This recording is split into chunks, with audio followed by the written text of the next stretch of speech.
Very small little squishy one. It's called herb. As per the Hello everyone, welcome back to this channel. As you can see, I have a mic now, so hopefully the sound quality is better. As per the title of this video, today I'm going to be talking about my favorite books of 2022. There are just two that I want to get out of the way before we get started. One is a reread and the other one is a novella, and the reread is The Perks of Being a Wallflower by Stephen Chbosky. This was like my 7th or 8th time rereading this book, and I reread it at a time where nothing new that I was picking up was cutting it, like none of it was hitting. So I was like, you know what? Let me just go back to something old and true that I know that I will love, and lo and behold, I ended up loving it. This was a 5 out of 5 stars, obviously. The first time I read this book was in 2012 when I was like 14, and I still love it 10 years later. It's such a special story to me because I relate to the main character in so many ways. Honestly, I'd be surprised if you didn't know what this was about. It's a great book with a great movie adaptation that is still so close to my heart. Now for the novella, it's You Deserve Valentine's Day Brunch by Sarah Hogel. This is just a cute, fun little story about the main characters from You Deserve Each Other, Naomi and Nicholas, during Valentine's Day. I loved it. 5 out of 5 stars. I love Naomi and Nicholas so much, and it was so fun to be back in the head of Naomi. She's such a funny character. I love them so much. Like, they literally invented romance. I'm obsessed with them. And honestly, I would not mind 10 more of these. Not joking. Now let's move on to the official list of my favorite books of 2022. I have 12 books on this list, and I will try not to linger on each of them. By the way, if you see me looking off to the side at any point in the video, my iPad is on my desk, so that's what I'm looking at because it has my notes in it. This is in the order in which I read them, so if I read something in January, obviously it's going to come before anything that I read in September. So the first one is Aurora's Angel by Emily Noon, and I gave this a 4.75 out of 5 stars. This is literally Angel Fall by Susan E., but adult sapphic. It's just as fast-paced, just as gory, just as horrifying, but what makes it even better, in my opinion, is one, it's a standalone, and two, which may be a little subjective, if you're looking for that, there's smut. If you were like me and you loved the Angel Fall trilogy back in the early 2010s, you are going to love this, especially if you're looking for an adult sapphic romantic fantasy. It's got it all, and I think it really takes its time to build their relationship, establish a dynamic, and grow that tension between them. I think some people had a problem with Aurora, the main character, being flawless, but I think that's the flaw, you know? Her never relying on other people, her never asking for help, and assuming that nobody really cares about her. Like, being perfect is the flaw. Also, trigger warning, this is not for the faint of heart. There's gore, there's violence, there's mention of sexual assault and torture. The stakes are so high. It's so crazy the amount of shit that happens in this book. Another thing, this may or may not deter you from reading this, but this is a journey-based book, so the majority of the book is them trying to get somewhere. Like, that's the point of the book. But honestly, I think the journey in itself is fun and interesting enough that you're almost reluctant for them to get there. At least that was my experience. I did have a few issues with it, just a few, but it's a 4.75, okay? I can ignore those. It's fine. The next book that I want to talk about is a book that I already mentioned in my mid-year book freakout tag, and it's Boy Parts by Eliza Clark. Every time I think about this book and how it's one of my favorite books that I read last year, I'm like, damn, what does that say about me? Because it's not good. Anything that it's saying about me is not good, but it's fine. You know, it's fiction, right? But yes, this might very well be a red flag for me. I can explain. No, I can't.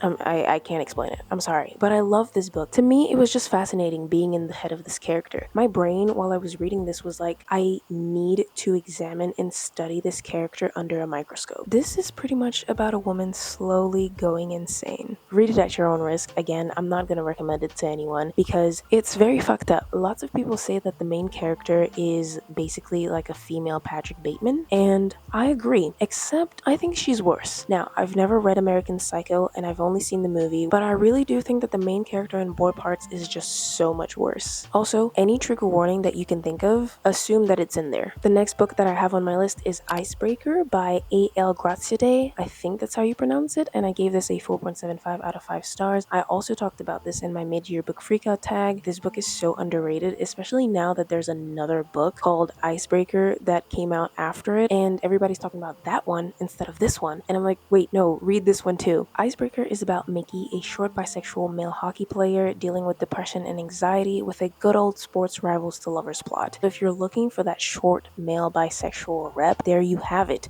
Mickey is right there. The romance is really cute, but what really stuck with me is the found family aspect and how tight-knit and close Mickey's friend group and hockey team became. I just love these characters so much, and we didn't really get that much on them, but I really do feel like all of them could be fully fleshed out characters if they had their own books and their own storylines, just because they all felt like real people. They were side characters in Mickey's story, but they also felt like characters that had more to offer. You know, they had the potential to carry their own stories. And I also think that mental illness is handled extremely well here. It's a very raw and authentic portrayal, and if you're looking for depression and anxiety and general mental health rep, definitely pick up this book. It's really good. The next book on my list is Legends and Lattes by Travis Baldree. I gave this a 4.5 out of 5 stars. Actually, can I have 5 more of these little blonde bitches? This book is serotonin infused. I had such a great time reading it, and I wish I could read it again for the first time. The next book is Act Your Age Eve Brown by Talia Hibbert. This is a whopping 5 out of 5 stars, one of the few books that I gave full 5 stars. Just like Legends and Lattes, this book is serotonin infused. Talia Hibbert raised the bar for romantic chemistry, banter, and smut. I was literally giddy reading this book. It was just lovely all around. The next one on my list is The Grownup by Gillian Flynn. I also gave this a 5 out of 5 stars. This is a novella. I think it's about 60 pages or so. I have yet to find a thriller author that is able to captivate me quite like Gillian Flynn can. This is a novella, and I was invested from the first sentence. If you're looking for something quick, slithering, and spooky that slowly creeps up on you without your knowledge, especially if you're trying to catch up on your Goodreads goal at the end of the year, definitely remember this title. The next book that I have is Luster by Raven Leilani. I gave this a 3.75 out of 5 stars. I know, a 3.75 making it to this list? Well, I haven't stopped thinking about it since I read it, so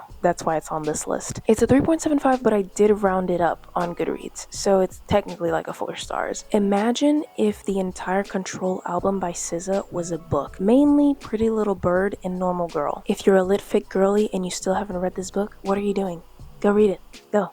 Now, I have a Goodreads review on this, and it'll be in the description below, as well as any reviews for books that I mention here. The next book on the list is Wordslut by Amanda Montell, and I gave this a 5 out of 5 stars. This is a nonfiction book that explores the different ways that the English language interacts with our everyday lives. I think there's a lot to take away from this, and there's a lot to learn, and I also think that the author does a really good job at not making it sound like a textbook and more like a conversation, especially because I read it with the audiobook, so I definitely recommend checking this book out, as well as the audiobook. The next book that I want to mention is also nonfiction, and it's a book that I actually now own, and it's I'm Glad My Mom Died by Jeanette McCurdy. Can you see it?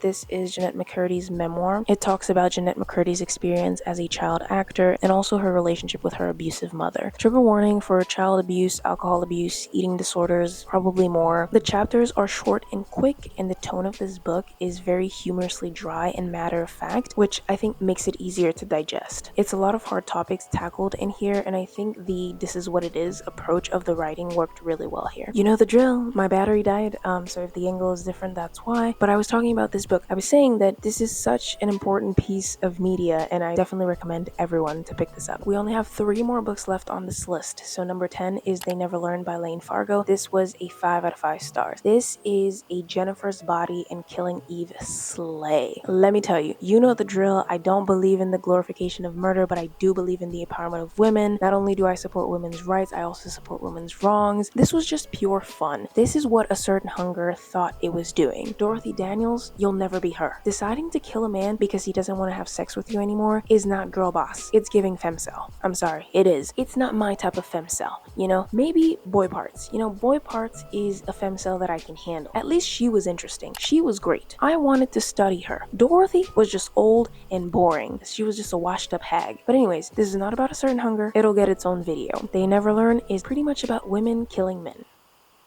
I think we should bring back fun. I think we should have more fun, because that's what this book was. You're not supposed to form analysis on it, even though you certainly could, but the book aims to entertain, and entertained I was. I had a good time. So 5 out of 5 stars, baby. The next book is Misrule by Heather Walter. This is the second book in the Malice duology, which is a Sleeping Beauty retelling. I will just read you my Goodreads review. Betrayal, manipulation, deceit, revenge, sorrow, anger, devotion, selfishness, all while being in love. Chef, this is excellent. This book has a 3.86 average rating on Goodreads, which it's not that surprising. Not everyone will get it, but I got it. This wasn't for everyone, but it definitely was for me. I loved it. I gave this a 4.25 out of 5 stars. The last book on my list is Delilah Green Doesn't Care by Ashley Herring Blake. I gave this a 4.75 out of 5 stars. I want to live in this book.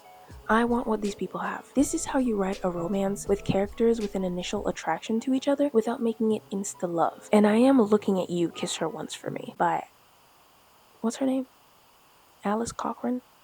I don't remember, because what the fuck was that? Anyways, there's also a very nuanced sibling dynamic that I loved reading about, and I was rooting for them just as much as I was rooting for the romance. It's a little like Cinderella with the evil stepmother and the evil stepsister, but I feel like if you want something fun and silly with a little bit of angst and a really good balance of aloof and grounded, this is great. So there we have it. We've come to the conclusion of this video. These were all of my favorite books of 2022. Out of 66 books that I read, only 12 made it on this list, which isn't too bad, but it could be better. Hopefully next year it'll be harder for me to actually narrow it down, because I will enjoy everything that I read in 2023, which is unlikely since I've already read 2 1 stars.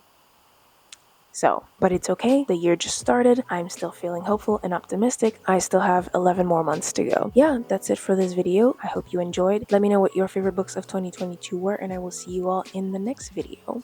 Goodbye.